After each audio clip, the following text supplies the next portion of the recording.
Good morning. It is November the 4th, 2016, which means it's November the 5th in Australia, which means it's my mum and dad's 67th anniversary. They've been married 67 years.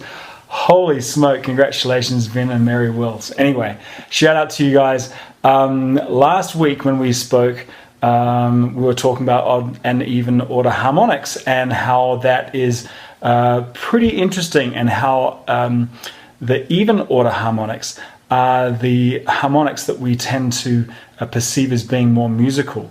Now, instead of me kind of reinventing the wheel here, I actually mentioned a lot of this in the Ultimate Guitar Tone School. I don't know whether you guys have seen that.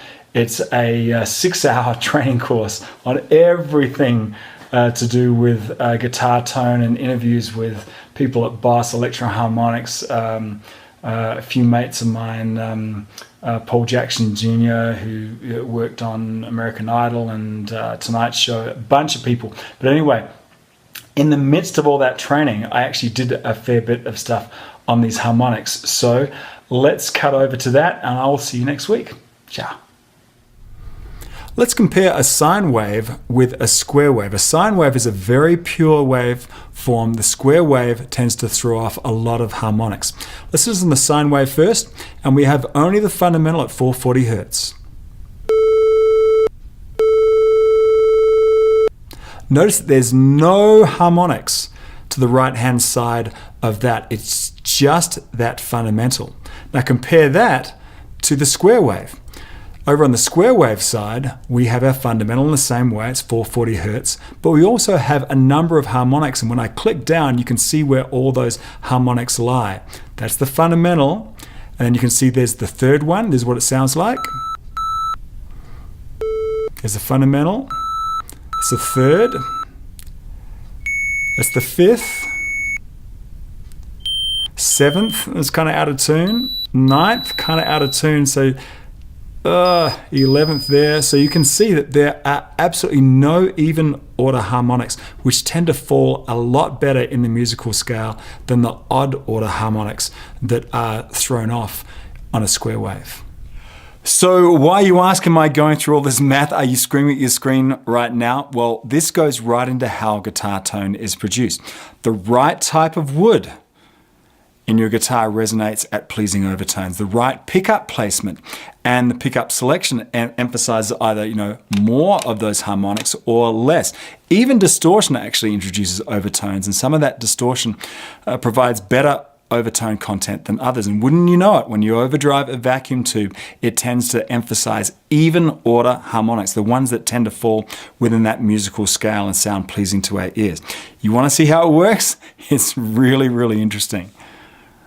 Now, this is going to be a pretty busy slide, but basically what we're going to be doing is taking an original sine wave input, putting it through some of these effects, these overdrives and distortion, and see what happens on our viewer on the bottom right hand corner, which is a spectral viewer.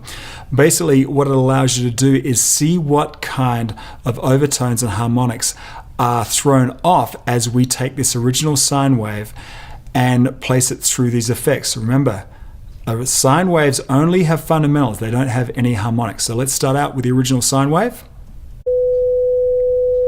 As you can see, there's the fundamental, there's no harmonics at all. Let's drop in an overdrive and see what happens.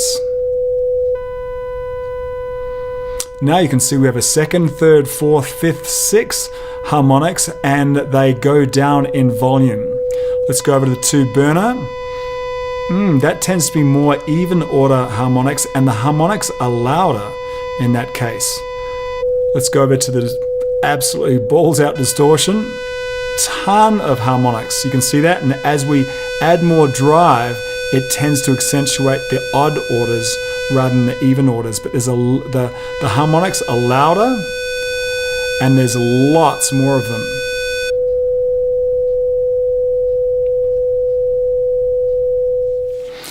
Is it any surprise now that we crave that rich sound of a tube amp or that particular tasty overdrive or distortion pedal?